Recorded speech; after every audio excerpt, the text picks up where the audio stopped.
Welcome, one and all, to Tales from the Tapes. This is the show where we go into my archive and see what we can find. And today we found... Unclean! We've held this one off long enough. Last time we did a Tales from the Tapes video, we sang the praises of a CBS TV movie called No Child of Mine. This one used clever writing and some dark subject matter to subvert audience expectations and create, as I said before, the Doki Doki Literature Club of the 1990s. Well, this week's video also takes a look at a CBS movie that broke the mold, but I don't think this was a mold worth breaking. Sin of Innocence is the name of this movie, and it's, well, as I've said many times before, what are you doing, Stepbrother? The movie. Yep, it's an incest-based TV movie from 1986. Thank you so much, CBS. We all wanted to see this, really. This, not weird experiment, originates from Warsaw, Indiana, and is currently being housed in shelf number 613. Of course it's 13. When I was homesick from work one day, I did what I do best. Sit in the dark in my room, writing something on my laptop, and watching TV. And since I don't really use streaming services, I decided to use something from my archive, and I picked, totally at random, Shelf 613. I had no idea what was on it, but I would find out shortly, and when I did, I couldn't focus one bit. My writing had to wait. I just stared, slack-jawed, wondering if my fever was contributing to the subject matter, but no, it's all real. So, aside from the story, what makes this thing so weird? Well, let's pop it in the player and learn all about Sin of Innocence. I'm so getting demonetized for this, aren't I? The story revolves around two divorced parents who end up falling in love and getting married. The only problem is that their two kids, Tim and Jenny, don't really like each other from the minute they first meet. You're running late, aren't you? They're rude to each other, they play horrible pranks, they just say cruel things in general. I want to be in pre-med and I'm impressed by that. My father's a doctor. He's a doctor and a lawyer. Then one day they start talking like normal people, you know, not being rude for the sake of being rude, and they find that they have a lot in common. More than that, they have this undeniable chemistry that they can't seem to ignore. Little by little, they start falling in love and decide to hide their romance from the prying eyes of the evil parents who most certainly won't approve. Yeah, one of the weirdest things about Sin of Innocence is that they kind of want the audience to root for these two.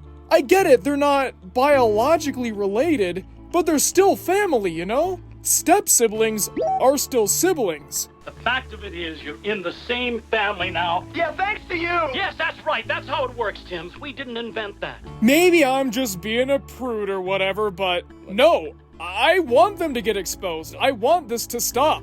Especially since, while we don't see any passionate hugging, so to speak, we do see them go pretty far in the relationship. And it's really, really gross.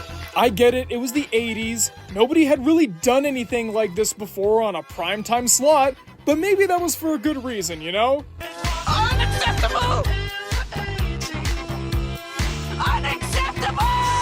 I don't think a made-for-TV movie would be the kind of thing to explore this subject. Sorry. It's kinda like my semi-hot take about 1990s It miniseries. Now, I want to be clear, I like this thing a lot. Not as much as It 2017, but I still think it's very charming, well-written, and especially for the time, has some strong visual effects. It's just that, compared to the Stephen King book, the 1990s version of It is a fairly neutered adaptation and is considerably lighter in tone than the book. Comparing it to the book and, hey, 2017 while we're at it, there are a lot of things that you just can't put on a primetime slot. You'd either have to gloss over the subject, brighten it up and make it a bit happier, or change it altogether. That's how you make sure that advertisers and moral guardians stay happy, because when they're happy, we're all happy. This is what life is all about. Sin of Innocence is the exact same way. They get the shock value by having this taboo subject alone, but they can't explore the psychological elements or show some really shocking stuff, they're forced to keep it in a made-for-TV box. As a result, the film suffers along the way. The characters aren't allowed to develop, the story doesn't really go anywhere. All it's really here to do is shock people and drum up interest through the Heil Honey I'm Home effect by having a controversial subject just exist and not have any substance to back it up. You're doing something irresponsible. Doesn't it matter that I love her? I love him, and I could care less. For example, I'm going to explain every major plot beat in this movie that amounts to something in the story. The two parents meet, they fall in love, the kids don't get along, the parents get married, the kids fall in love, they do a bunch of coupley stuff and hide their relationship, they get busted, they try to run away together, but then they don't, and then the movie just stops without any resolution. When I was first watching this thing, having a burning fever and lying in bed, I would not dare sleep through this thing because I had one question on my mind. How are they going to wrap this up? Even though they're not allowed to do a whole lot, they've dug themselves in such a deep hole that I didn't see any way out of it. And as it turned out, the writers of this movie felt the same way. The writers decided to end this movie with next to no resolution. One of the kids decides to go away for a couple years so they can, I guess, fall out of love with their sibling. But they even say, we don't know if this is gonna work and this is all we really have left to try. And then that's it. It's over. Thanks for watching, folks. Now, you're probably wondering, if this movie is so lame with the way it handles the story, how come it's getting such a rise out of me? Well, this is not some adult movie released in really creepy theaters I wouldn't dare step into, nor was it some late-night experimental adults-only television special. No, this was made for prime time, which means that, more often than not, on a network like CBS in 1986, the whole family would probably be watching. And yes, that includes the kids. They wanted a family movie about incest. Sweet home Alabama. What do I even say to that? Really? I have no words. It's not like the movie's any good either. Like I said, the characters are flat and boring with no chemistry. The actors just can't act their way out of a wet paper bag. I feel lousy. Sorry. Nothing happens and is clearly just here to get a rise out of people. Honestly, I'm not sure why this thing exists. Well, of course, other than to fill up time and increase the CBS made-for-TV movie back catalog, but in terms of a movie in and of itself, especially one that would draw advertisers, I don't see it. There's no vision, there's no artistry, there's no message, it's just shock. And I'd say things get better on this tape, but they don't. There's another Disease of the Week movie on here, and it's just the most generic thing you've ever seen. We'll be talking about that way later in the future, but for now, I gotta wrap up Sin of Innocence.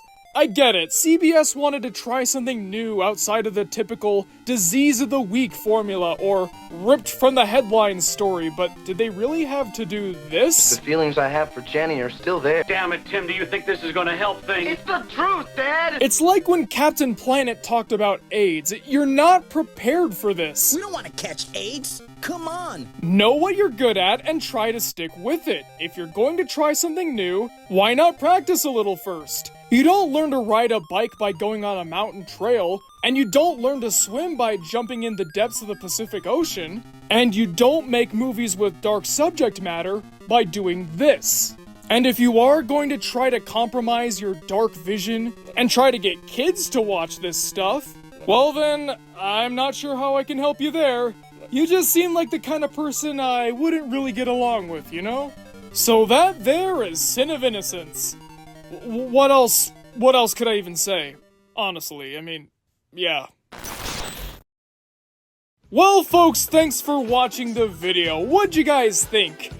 Really, what did you guys think? I kinda gotta know.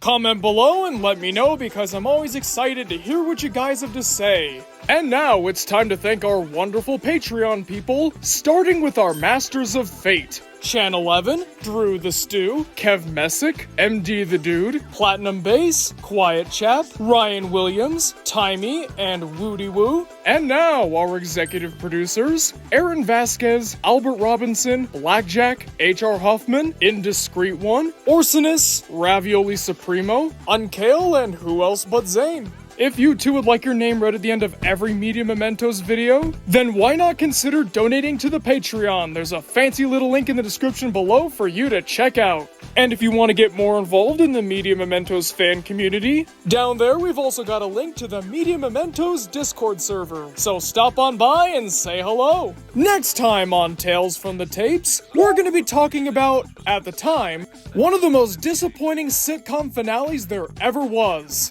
How did this thing come to be, and has opinion changed over time? Well, I guess you'll just have to wait and see and find out, won't ya? What's the deal with waiting? Whoops, I think I might have given it away there. Unacceptable!